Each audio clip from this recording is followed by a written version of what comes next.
Well, hello everybody, and welcome back. I believe this is episode number 8 of Frank's Fridays. And as I've begun every other session, I want to thank all of you for being tuned in. And those of you that have been through the other sessions, thank you so much for staying on board the whole time. I'm just really enjoying this.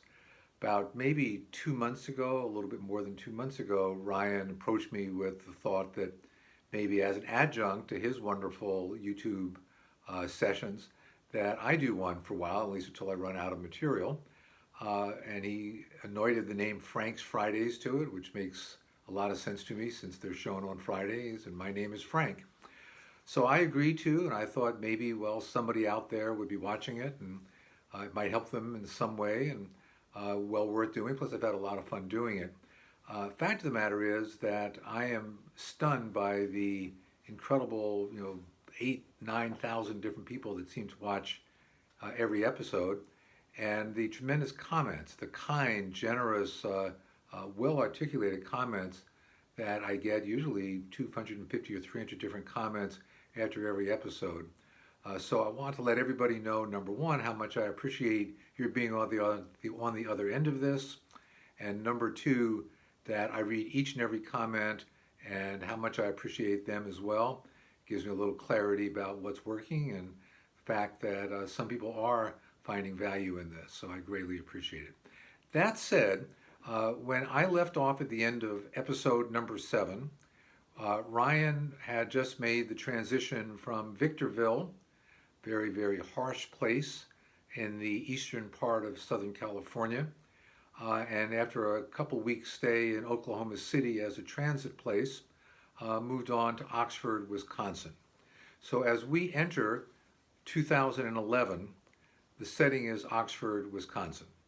Now, Wisconsin is a lot further away than Victorville or Los Angeles for us, but it turned out that Ryan was there for the last 28 months of his tenure in federal prison, and we're able to visit him quite a number of times. I believe that we added up the times that either I by myself or my wife Diane and I went to Oxford, which is about a 2-hour drive north of Madison. So it's sort of up in the middle of nowhere beyond a place called Wisconsin Dells, if anybody's acquainted with Wisconsin, a little north of Portage, town that we stayed in a couple times going to visit him. But between Diane and myself, during those 28 months, we visited Ryan 14 times, which sounds like a lot of times. It averages out to about once every 2 months.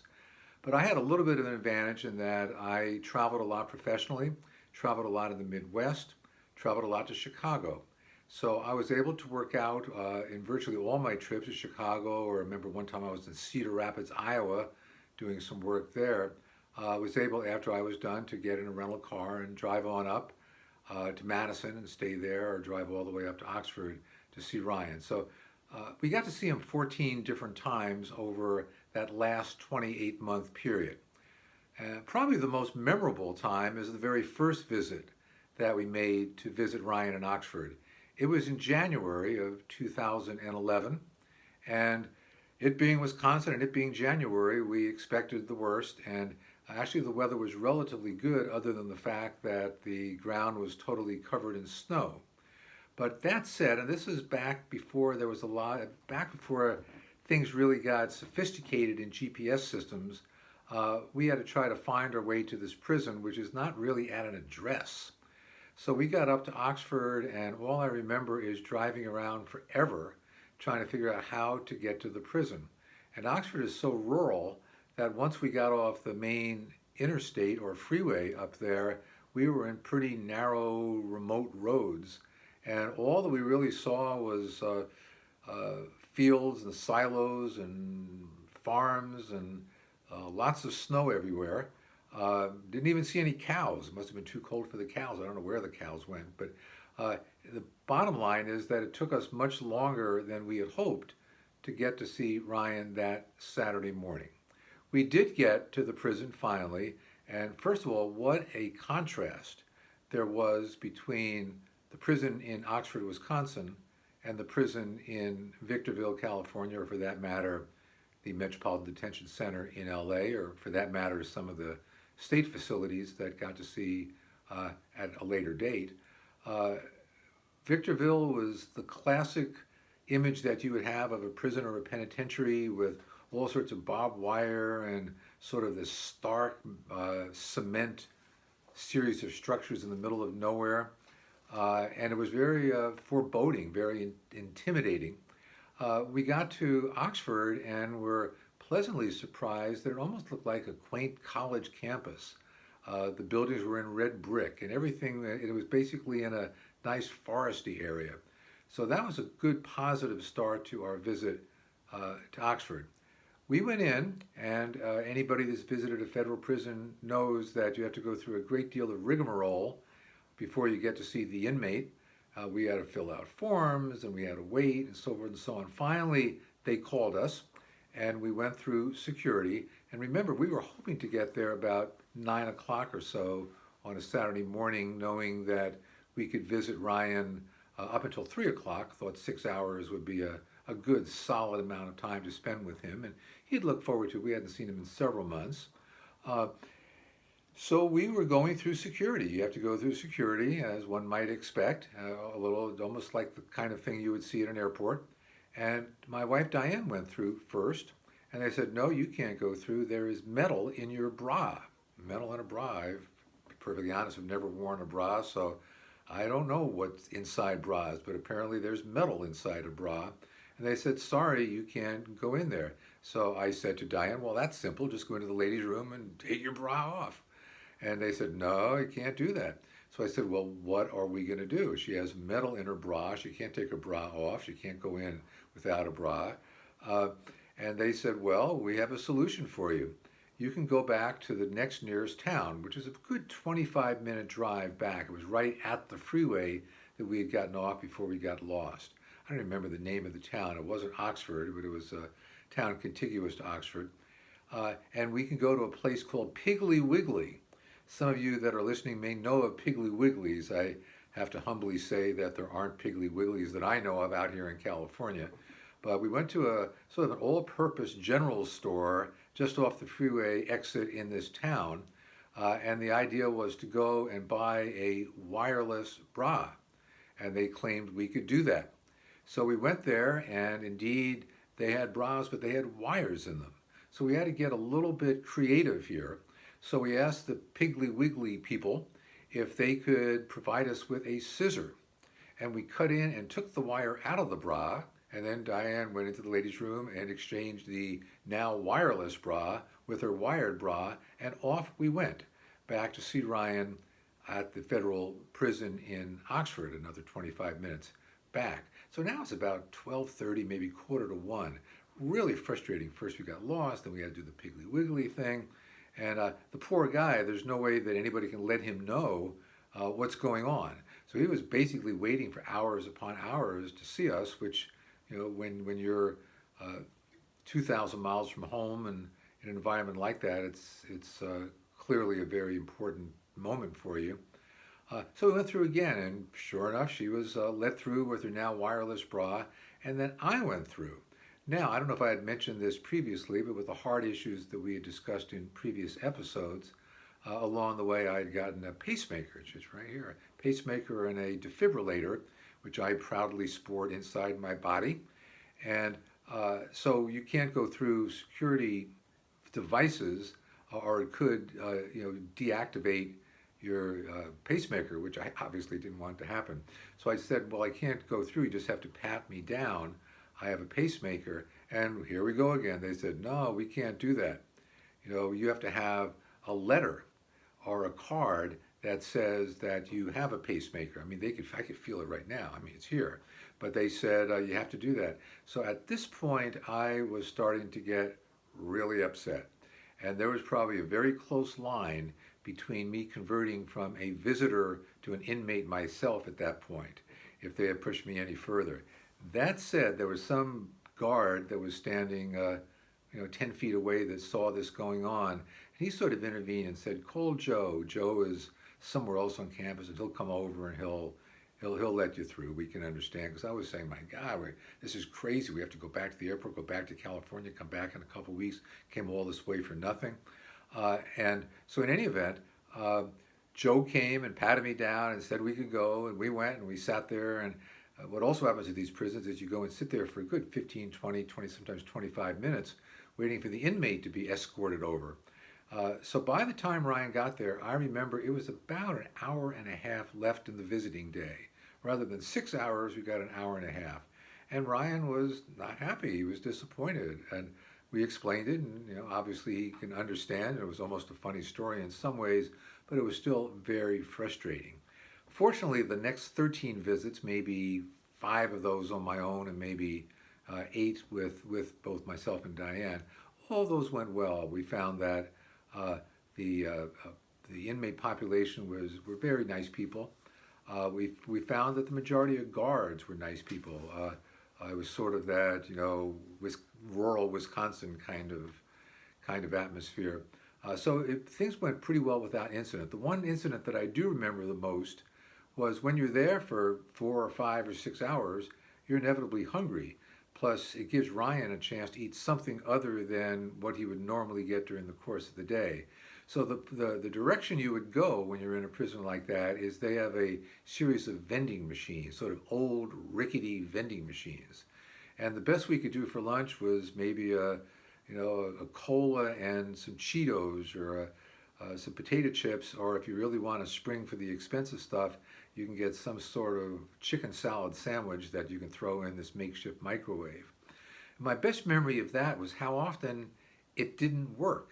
How often I would put in $3 worth of quarters to get a chicken sandwich, and the chicken sandwich would come halfway down the slot, and it just wouldn't quite fall off that little latch. And I have to admit to taking on those vending machines on more than one occasion, banging them, kicking them, yelling at them. And you know what? I wasn't the only one. I witnessed so many other people doing the same thing, and the poor vending machines had all sorts of dents and bashes and so forth. But that's my memory of our visits to Oxford to see Ryan during that 28-month period. All of that said, Ryan, when he initially went to Oxford, was there for the RDAP program, which I believe was an acronym for Residential Alcohol and Drug Abuse, or Residential Drug and Alcohol Program. And the idea was that if you register for that program and are accepted to it, that you can get some time taken off your sentence. So it obviously appealed to Ryan, it appealed to us also because maybe somewhere along the line it could have a positive impact on his addiction issues. Unfortunately, Ryan didn't stick with the program. As I recall, and I'm not sure if the story that I got at the time was 100% what was happening, it may have been, he basically got kicked out of the program, got reapplied and got accepted back in, and got kicked out of the program again. And Ryan's story at the time, which I tend to believe then and still tend to believe, was that because of his vast knowledge of all these things, he was sort of challenging the people that were teaching the programs, and they finally got tired of that, and it was goodbye Ryan. So that was another negative that occurred when Ryan was in an otherwise pretty sedate atmosphere in Oxford during that 28-month period spanning the entire years of 2011 and 2012, the first 3.5 months of 2013. But some good things happened as well. And one of the good things was that is when Ryan basically wrote his book, Wasting Talent. And I can only imagine how primitive the computer text processing system must have been in a federal prison, but at least he had access to it and was able to do it. And at one point, we were there for a 2-day period, a Saturday, Sunday, and for some reason, I don't know exactly how this happened, he was able to get the paperwork or something on disk or something emailed or whatever it was to me so I could go and print out a copy at the hotel we were staying at overnight between the Saturday and the Sunday. And I printed it out, and it was the first chapter maybe or so, and I looked at it and says, "Oh my God, the poor guy. This is some of the worst writing I've ever seen." But I'll be nice to Ryan. I'll tell him that it looks good and stick with it. I was really pleased that he was able to find a positive channel for his energy. Now, of course, as many of you know, That very book has been a ravishing success since it was published shortly after he got out of federal prison. Well over 100,000 copies have been sold, and I don't know, on Amazon, at least 300 reviews, and I think it's 4.7 or 4.8 average number of stars on a scale of 1 to 5. So he's had this incredible success for a book that I wrote off as crazy. So it shows how much I know, but I want to confess to that so Ryan can hear it as well, that I confess that I was incorrect. But in any event, that was one good thing that happened. One bad thing, but at the end of the day, good thing, was that Ryan got in some trouble, and he may have shared this, he probably did share it in his own YouTube videos. But he was put into the hole, or into solitary, for what added up to a period of 8 weeks in the summer of 2012. And I believe it started around June the 13th, which is his mother's birthday. Sort of an ironic date. But when you don't visualize something, I couldn't visualize what the hole looked like. I just know instinctively that it's basically a form of torture, and it's something that should probably, in my opinion, should be reserved for the most extreme cases. If somebody is a danger to themselves or a danger to other people, their inmates or professional staff, then something like that may be warranted for hopefully a limited period of time. But Ryan's issues were apparently drug abuse, and so it was very painful to know that he was in there for that length of time, nor did we know exactly how long it would be, but we knew it would be for something approaching that. Now, during that period, I believe the day was June 24th, I had my high school 50th reunion, which is a big deal. And my high school was on Long Island in New York. That's where I grew up, and that's where the high school was. Now, 25 years previously, I was the main person coordinating the 25th high school reunion. And obviously, high school reunions are important to me, and I still have an awful lot of friends that I stay in close touch with from my high school class, to say nothing of a lot of other people that I really care for. But I saw the 10th reunion, the 25th reunion, the 50th reunion, and that's it. And I knew the 50th reunion would probably be the last one that we would have, and maybe there'll be a 75th if everybody's still around when we're in our 90s. But that said, it was very important for me to go to that, but because Ryan had just gone into solitary 13 days earlier, 11 days earlier, I guess, it really took the spunk out of me. So I went to New York for it. I was probably the last person to arrive at the reunion that night. Probably one of the first people that left a little bit later that night. There was events the day and the day before that, before the reunion, and one the following day, and I just didn't have the heart to go to any of that. You go to reunion and people are generally talking about the successes of their lives, sometimes exaggerated, sometimes accurate. And that's a hard thing to hear as well. All of that said, there was never a moment that I was embarrassed by what had happened to Ryan. There was never a moment that I wasn't proud of Ryan as a human being. And I've told him that many times. I've told my friends that. And it was really how I felt. I wasn't embarrassed to be there. I was open as it came up in appropriate situations to talk about it to other people. What was uncomfortable for me was just knowing where Ryan was, what he was doing, and the pain that I had, that the poor guy was sitting in, at least what I could envision, alone in almost like a dungeon-like cell for what ultimately added up to 8 weeks, which is a long period. I think it was exactly 8 weeks. I think it was 56 days. So that was a painful thing, but something very good came out of that. And I believe that was the time that Ryan was able to do enough introspection that he made finally that commitment to remain sober. And as I recall, from that day on, and it basically went for about 3 or 3.5 years, Ryan remained sober. It was this wonderful interlude in an otherwise very challenging 19 years, especially for Ryan, but also to some degree for his family as well. I want to say something else just while I'm at this point about sharing a son's addiction issues with other people. different people have different attitudes toward this, and everybody's is understood and is respected and is acceptable. But mine was really not to keep it from anybody. I was very open about it. Uh, that's how I am. I really couldn't, with a straight face, not be open, talk to people about it.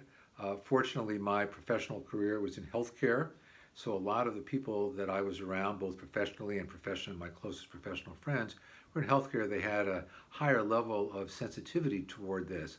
But even beyond my professional environment, uh, I couldn't have been more comforted knowing that 99% of anybody that I shared this with were understanding, supportive, and respectful. And that's not what I might have thought going in. So I really learned something about mankind, or maybe it's just the people that were in my various circles of life. But nonetheless, it was that way. It was harder for my wife. She was particularly concerned about it getting around her hometown, which is a small town right outside San Francisco, and everybody knows everybody. But after a while, she got comfortable with that as well. So we've been very open about it, and there's probably been a handful, under 5 people that you could tell thought less of us as a family because of this. And what I quickly learned is I'm happy that I found out that they feel that way, because they're not the kind of people that I'd want as my friends anyway. So wanted to divert a little bit and tell you about that. So we finally get to, and the date is April 7th, I think, but it's somewhere, maybe it's April 5th, it's somewhere in there of 2013. And that's the day we have been waiting for 4 years. It was the date that Ryan was finally being released. We knew he was sober because we had visited him, and he had certainly told us that. And you can really tell when a person is sober. You can see it in their eyes and in their overall complexion. They look, but their affect, they look very, very different. So we've been waiting for this day for a long time. How exciting it was for us. So we flew to Madison, spent the previous night in Madison, got in the car the next day and drove up to Oxford. And for probably 2 months before that, every time I would speak to Ryan on the phone, and over the years we spoke many, many nights on the phone, and also stayed in touch via letter. There was periods where Ryan was doing email, other periods where he was confined strictly to letters. But every day I would tell him at the end of the conversation, only 40 more days, only 31 more days, only 8 more days, and on it went. So I remember we drove up there and it was raining. It was a drizzly, spring day, early spring day in Wisconsin. And we got up there and got up there right on time. We're supposed to be there, I believe, at 8:30. And obviously we got up, plenty of time to make sure we got up there right at 8:30. And we pulled in at 8:30, and he was actually standing there right there at the door, ready to walk out and join us. And he came out, and I remember a couple things about that moment. And one of those special moments in your life that he's finally free, we finally have him back. But most importantly, it wasn't about us, it was about him. He's finally free, his life is reignited, and we've always had so much confidence in him that he would get things straight and would make a wonderful mark on the world. So the first thing that happened was I wanted to let his mother hug him first, so I stepped aside and let her greet him first, and that was very, very emotional. Then I walked up to him and I said, 0 days left. I thought that was really clever, and that didn't make a dent in Ryan. He immediately said, let's get the hell out of here. And looking back on it now, it's pretty funny. He was in the front seat with Diane. For some reason, Diane was driving and I was in the back seat. And we drove off, and I took a picture right away. We'll have to get that picture up one of these days, somehow or other, because we still have it. But it was a picture of Ryan in the car, literally within the first 30 seconds after he got in the car. And you could see the windows were covered with raindrops. It was really raining out there. And the first thing I did was I handed Ryan my phone and said, my cell phone. Obviously, he didn't have a cell phone. And I said, call who you want. Let them know this is a big moment for you.